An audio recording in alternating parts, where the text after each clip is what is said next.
सभापती महोदय, हे विधेयकासंदर्भात आम्हाला चर्चा करत असताना अत्यंत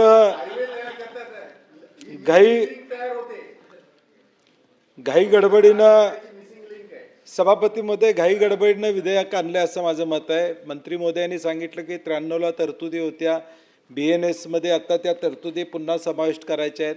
मला वाटते 93ला होत्या म्हणून करायलाच पाहिजेत अशा काही नाही आहेत। त्यातल्या काही टाळता आल्या तर टाळता येण्यासारखं या ठिकाणी परिस्थिती आहे।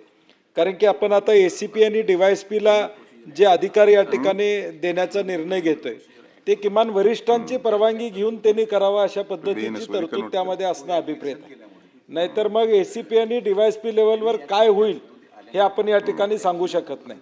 त्यामुळे कलम 15 मध्ये तुम्ही मगाशी सांगितले की ACP DYSP लेवलवर होणार आहे, त्याबद्दल माझी सूचना त्यामध्ये आहे की ते DCPच्या परवानगीनं, वरिष्ठांच्या परवानगीनं व्हावं या पद्धतीचा विषय। आता डिजिटल सामग्रीचा विषय सभापती मोदी मांडलाय।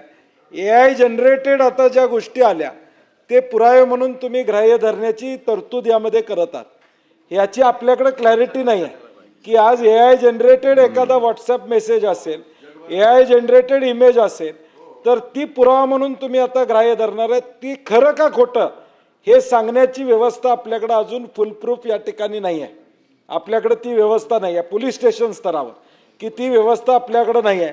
त्यामुळे त्याचा विचार करणं या ठिकाणी गरजेचं आहे।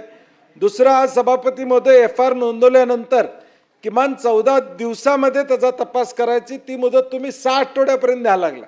म्हणजे तोपर्यंत त्यानं त्या पोलीस स्टेशनच्या चक्रा मारत बसायचं हे मला वाटते गरजेचं नाही। त्यांना बंधन असलंच पाहिजे, नाही तर 6 आठवड्याची मुदत। आता विशेष तपासामध्ये आज काय आहे तरतूद, तुम्हाला वरिष्ठांची परवानगी घेऊन तुम्हाला मुदतवाढ मिळते। तुम्ही कायद्यात करू नका, तुम्ही हे कायद्यात बदल करू नका। स्पेशल केस ज्यावेळी स्कोप एखाद्या FIRचा वाढतो त्यावेळी वरिष्ठ त्यांना परवानगी देतात की ठीक आहे आम्ही 14 दिवसात करू शकत नाही, तुम्ही वेळ वाढवून मुदत त्यांना मिळतेच। आता सुद्धा आता तरतूद आहेच, ती त्या तरतूद नाही, परंतु या कायद्याद्वारे मुभा त्यांना या ठिकाणी देऊ नका अशी आमची विनंती या ठिकाणी असणार आहे। आणि सभापतीमध्ये अँटीसिपेटरीचा देखील विषय तिथं सांगितला। मग अँटीसिपेटरी शब्दच कशाला, ते कायदा अँटीसिपेटरी बेलच काढून टाका, म्हणजे ते रद्दच करा। अँटीसिपेटरी कशासाठी घेतो, मला अटकाव करू नये म्हणून मी अँटीसिपेटरी घेतो। आता तुम्ही अँटीसिपेटरीला माणूस तिथं उपस्थित होणार असेल तर मग तरतूद करा की तो कोर्टापर्यंत जाईपर्यंत त्याला अटक केली जाणार नाही। नाही, तुम्ही दोन्ही बाजूने बोलायला लागलाय। तुम्ही एका बाजूला तरतूद ठेवता अँटीसिपेटरीची कायद्यामध्ये आणि दुसऱ्या बाजूला जसं अनिल परबजी म्हणले खालीच गेटवरच त्याला अटक होणार आहे आणि वरती जाईपर्यंत पोलीस सांगणार आहे आमच्या अटकेत आहे तो। मग तुमच्या अँटीसिपेटरी बेलचा उपयोग काय? म्हणजे तुम्ही दोन्ही बाजू या ठिकाणी करायला लागलाय। कृपा करून हे त्या ठिकाणी करू नका, नाही तर मग तरतूद करा की if he is going to be present he should not be arrested till the court decides. म्हणजे कोर्ट निर्णय घेऊ दे, तुला अँटीसिपेटरी नाही, अटक होईल तिथल्या तिथं शिरसाट साहेब, काय अडचण नाही। परंतु जो न्यायिक जे मला अधिकार आहे न्याय मागण्याचा तो या ठिकाणी माझा हिरावून त्या ठिकाणी घेऊ नका। आणि दुसरं, कस्टडियल 24 तासाच्या वर तुम्हाला कस्टडी ठेवता येणार नाही। आता मला वाटतं ह्याचा एक गैरवापर होण्याची शक्यता नाकारता येत नाही। तपास चालू आहे, 30 दिवस तुम्हाला कस्टडीमध्ये ठेवण्याची मुभा, तुम्ही जंगलराज तयार करायची मुभा देताय। गृह खातं मी चालवलेलं आहे, इथं आम्ही भाषणं केलेले आहेत, खाली काय चालतं मंत्री महोदय आपल्या हातात राहत नाही। परवा मुख्यमंत्र्यांनी बुलढाण्याच्या एका घटनेवर स्वतः या ठिकाणी केलं, ज्या भगिनीचा मृत्यू झाला नव्हता तिच्या भाऊ वडिलांना आत टाकायचं काम पोलिसांनी केलं।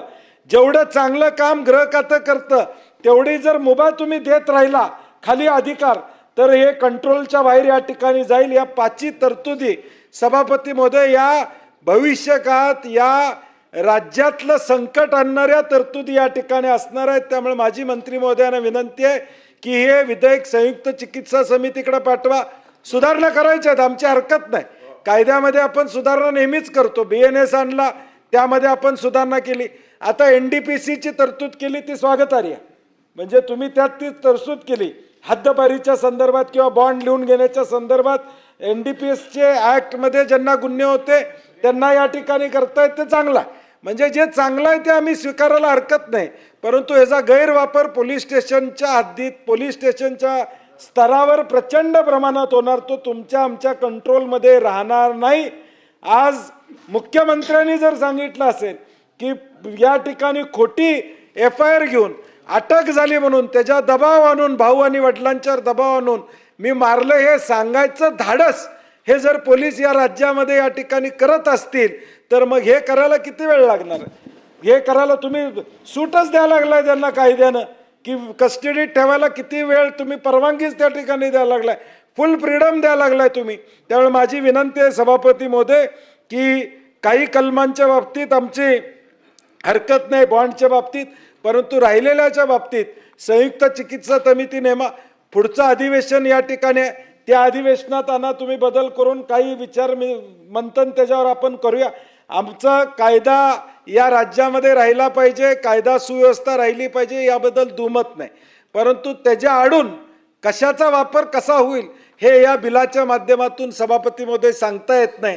त्यामुळे आमची विनंती आहे की हे संयुक्त चिकित्सा समितीकडे पाठवावं आणि याचा फेर विचार सरकारने या ठिकाणी करावा.